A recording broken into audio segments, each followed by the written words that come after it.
Egg rice ಅಂದರೆ ಯಾರಿಗಿಷ್ಟ ಇಲ್ಲ ಹೇಳಿ. ಅದು ರಸ್ತೆ ಬದಿಗಳಲ್ಲಿ ಗಾಡಿನಲ್ಲಿ ಮಾರುವಂತಹ ಎಗ್ ರೈಸು ಎಷ್ಟು ಚೆನ್ನಾಗಿರುತ್ತೆ. ವಾವ್, ಎಮ್ಮಿ ಎಮ್ಮಿ ಟೇಸ್ಟಿ ಎಗ್ ರೈಸನ್ನು ಮನೆಯಲ್ಲಿ ಹೇಗೆ ಮಾಡ್ಕೊಳ್ಳೋದು ಅಂತ ಸಿಂಪಲಾಗಿ ಹೇಳ್ಕೊಡ್ತಾ ಇದ್ದೀನಿ. ಬನ್ನಿ ಹೇಗೆ ಮಾಡೋದು ಅಂತ ನೋಡ್ಕೊಂಬರೋಣ. ಮೊದಲಿಗೆ ಒಂದು ಬೌಲ್ ಅಕ್ಕಿನ ತೊಗೊಂಡು 2 ಬೌಲ್ ನೀರು ಹಾಕಿ ಕುಕ್ಕರಲ್ಲಿ ಕೂಗಿಸ್ಕೊಳ್ತಾ ಇದ್ದೀನಿ. ಅನ್ನನ ತಣ್ಣಗಾಗಲು ಬಿಟ್ಬಿಡೋಣ. ಈಗ ಬಾಣಲಿ ಇಟ್ಕೊಂಡಿದ್ದೀನಿ, ಅದಕ್ಕೆ 2 ಸೌಟು ಎಣ್ಣೆನ ಹಾಕ್ಕೊಳ್ತಾ ಇದ್ದೀನಿ. ಎಣ್ಣೆ ಬಿಸಿಯಾಗೋಕ್ಕೆ ಬಿಡೋಣ. ಈಗ ಒಂದು ಮಿಕ್ಸಿ ಜಾರ್ಗೆ ಸ್ವಲ್ಪ ಶುಂಠಿ, ಖಾರಕ್ಕೆ ತಕ್ಕಂತೆ ಹಸಿಮೆಣಸಿನ್ಕಾಯಿ, ಸ್ವಲ್ಪ ಬೆಳ್ಳುಳ್ಳಿನ ಹಾಕ್ಕೊಂಡು ಮಿಕ್ಸಿ ಮಾಡ್ಕೊಳ್ತಾ ಇದ್ದೀನಿ.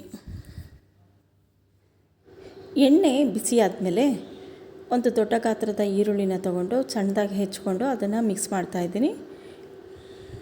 ಈರುಳ್ಳಿ ಹಸಿ ವಾಸನೆ ಹೋಗೋವರೆಗೂ ಎಣ್ಣೆಯಲ್ಲಿ ಚೆನ್ನಾಗಿ ಬಾಡಿಸ್ಕೋಬೇಕಾಗುತ್ತೆ. ಯಾವುದೇ ಅಡುಗೆಗೂ ಅಷ್ಟೇ ಈರುಳ್ಳಿ ಆಗಲಿ, ಶುಂಠಿ ಬೆಳ್ಳುಳ್ಳಿ ಪೇಸ್ಟ್ ಆಗಲಿ ಹಸಿ ವಾಸನೆ ಹೋಗೋವರೆಗೂ ಫ್ರೈ ಮಾಡ್ಕೋಬೇಕಾಗುತ್ತೆ. ಇಲ್ಲ ಅಂತಂದರೆ ಅಡುಗೆ ಟೇಸ್ಟು ಕಮ್ಮಿ ಆಗೋಗುತ್ತೆ. ಈಗ ಈರುಳ್ಳಿ ಕಂದು ಬಣ್ಣಕ್ಕೆ ಬಂದಿದೆ. ಶುಂಠಿ ಬೆಳ್ಳುಳ್ಳಿ ಹಾಗೆ ಹಸಿಮೆಣಸಿನ್ಕಾಯಿ ಪೇಸ್ಟನ್ನು ಆ್ಯಡ್ ಮಾಡ್ಕೊಳ್ತಾ ಇದ್ದೀನಿ. ಇದು ಕೂಡ ಫ್ರೈ ಆಗೋವರೆಗೂ ಚೆನ್ನಾಗಿ ಬಾಡಿಸ್ಕೋಬೇಕಾಗುತ್ತೆ. ಕರ್ಬೇವಿನ ಸೊಪ್ಪನ್ನು ಆ್ಯಡ್ ಮಾಡ್ತಾ ಇದ್ದೀನಿ. ಇದೇನಿದು ಮೊಟ್ಟೆಗೆ ಕರ್ಬೇವಿನ ಸೊಪ್ಪನ್ನು ಆ್ಯಡ್ ಮಾಡ್ತಾ ಇದ್ದಾರೆ ಅಂತ ಅಂದ್ಕೋಬೇಡಿ. ಈ ಕರ್ಬೇವಿನ ಸೊಪ್ಪಿನ ಫ್ಲೇವರು ತುಂಬಾ ಟೇಸ್ಟಿಯಾಗಿರುತ್ತೆ. ಬೇಕಾದರೆ ನೀವು ಒಂದ್ಸಲ ಟ್ರೈ ಮಾಡಿ ನೋಡಿ. 1-2 ನಿಮಿಷ ಕರ್ಬೇವಿನ ಸೊಪ್ಪನ್ನು ಫ್ರೈ ಮಾಡ್ಕೋಬೇಕಾಗುತ್ತೆ.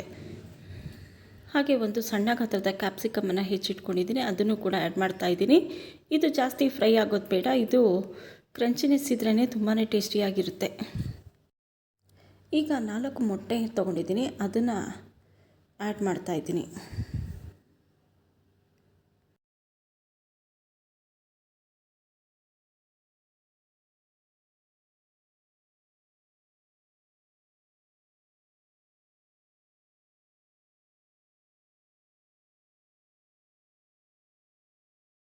ಮೊಟ್ಟೆ ಹೊಡೆದಾದ್ಮೇಲೆ ಚೆನ್ನಾಗಿ ಕೈ ಆಡಿಸ್ತಾ ಇರಬೇಕಾಗುತ್ತೆ.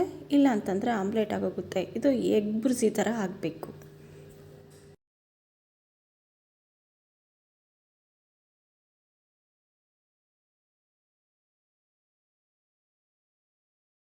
ಎಗ್ ಬುರ್ಜಿ ಕನ್ಸಿಸ್ಟೆನ್ಸಿ ಬಂದಿದೆ. ರುಚಿಗೆ ತಕ್ಕಷ್ಟು ಉಪ್ಪು, ಅರಿಶಿಣ ಪುಡಿ, ಅಚ್ಚ ಖಾರದ ಪುಡಿ, ಧನಿಯಾ ಪೌಡರು, ಪೆಪ್ಪರ್ ಪೌಡರು, ಜೀರಿಗೆ ಪೌಡರು ಹಾಗೂ ಗರಂ ಮಸಾಲ ಪೌಡರನ್ನು ಆ್ಯಡ್ ಮಾಡಿ 1 ನಿಮಿಷ ಫ್ರೈ ಮಾಡಿದ್ರೆ ಸಾಕು. ಹಾಗೆ ಇದಕ್ಕೆ ಎಷ್ಟು ಅನ್ನ ತಗಲುತ್ತೋ ಅಷ್ಟು ಅನ್ನನ ಆ್ಯಡ್ ಮಾಡಿಕೊಂಡು ಲಾಸ್ಟಿಗೆ